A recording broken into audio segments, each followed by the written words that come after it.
2025 թվականի ապրիլի 17-ին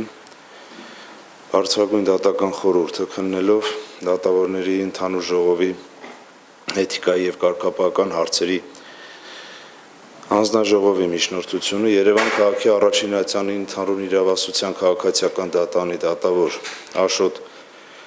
Հովհաննիսյանին կարգապահական պատասխանատվության ենթարկելու վերաբերյալ որոշեց բավարարել։ Երևան քաղաքի Առաջինացյանի ընդհանուր իրավասության քաղաքացիական դատարանի դատավոր Աշոտ Հովհաննիսյանին հայտարարել նկատողություն։ Որոշումն ուժի մեջ է մտնում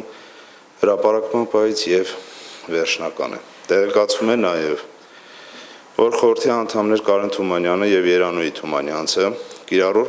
կարգապահական տույժի մասով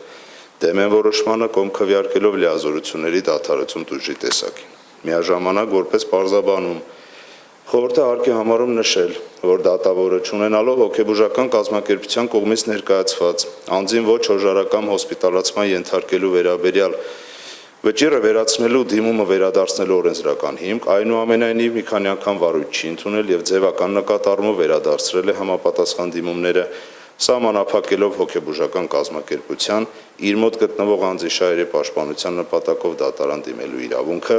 ինչի հետևանքով անձը տևական ժամանակահատված շարունակել է անհիմն մնալ հոգեբուժական հաստատությունում,